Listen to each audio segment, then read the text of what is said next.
রুটি বা পরোটার সাথে খাওয়ার জন্য আজকে মুরগি ভুনা করব। আর এই মুরগি ভুনাটা একদম ভিন্নভাবে তৈরি করেছে।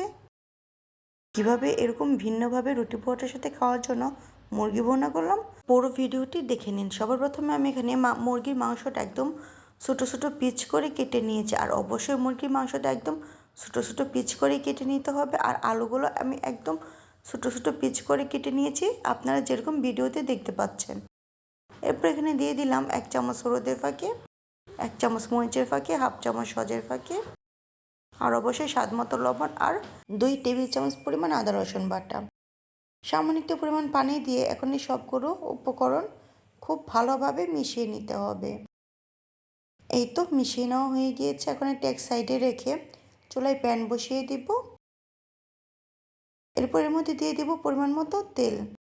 তেলটা গরম হয়ে গেলে এখন এর মধ্যে দিয়ে দিতে হবে এলাচ, দারুচিনি, জিরা, লবঙ্গ।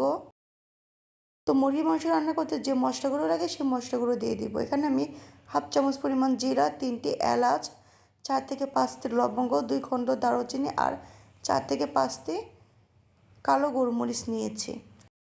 এটা হালকা করে ভেজে নিয়ে এখন এর মধ্যে দিয়ে দিব পেঁয়াজ কুচি। তো পেঁয়াজ কুচিটা দিয়ে নেড়ে চেড়ে মিশিয়ে নেব। এখন এই পেঁয়াজটা হালকা লাল লাল করে ভেজে নিতে হবে। পেঁয়াজটা যখন এরকম বর্ণের হয়ে যাবে, এরকম রং হবে, তখন যে মশলাটা তৈরি করেছি সবার প্রথমে, এই মশলাটা এই পেঁয়াজের মধ্যে দিয়ে দিতে হবে। মশলাটা দেওয়ার পর খুব ভালোভাবে নেড়েচেড়ে এখন এই মশলাটা কষিয়ে নিতে হবে। আর মশলা কষিয়ে নেওয়ার সময় অবশ্যই চুলার আঁচ কমিয়ে দিতে হবে। মশলাটা যখন খুব ভালোভাবে কষানো হয়ে যাবে, তখন এর মধ্যে ছোটো ছোটো পিচ করে কেটে রাখা আলু আর মুরগিগুলো দিয়ে দিব। দিয়ে খুব ভালোভাবে নেড়েচেড়ে এই মুরগি আর আলুটা মশলার সাথে মিশিয়ে নেব। মিশানো হয়ে গেলে ঢাকনা দিয়ে ঢেকে রেখে দেব 4 থেকে 5 মিনিটের জন্য। 4 থেকে 5 মিনিট পর ঢাকনাটা উঠিয়ে নেড়েচেড়ে মিশিয়ে নেব। এই পর্যায়ে এখানে পানি দেওয়ার কোনো প্রয়োজন নেই, কারণ মুরগি থেকে যথেষ্ট পানি বের হয়ে আসবে। ঢাকনা দিয়ে ঢেকে দিলাম। 4 থেকে 5 মিনিট পর পর ঢাকনাটা উঠিয়ে নেড়েচেড়ে দিতে হবে, যাতে নিচ দিয়ে লেগে না যায়।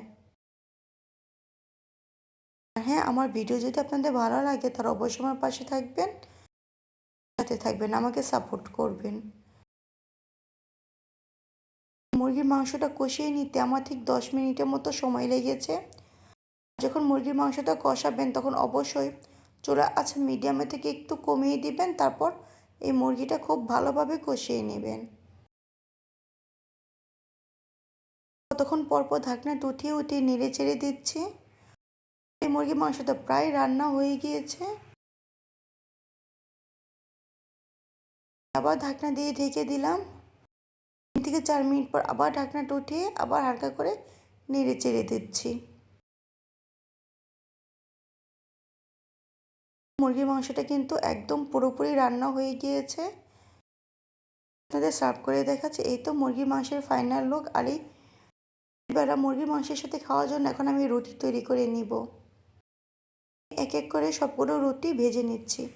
যদি আপনারা রুটি পরোটার সাথে মুরগি রান্না করেন তাহলে অবশ্যই এই নিয়মে একবার মুরগি রান্না করে দেখবেন। সত্যি বলছি, আপনাদের খেতে খুব ভালো লাগবে। একদম কষা কষা করে মুরগি রান্না করলে রুটি পরোটার সাথে খেতে খুব ভালো লাগে।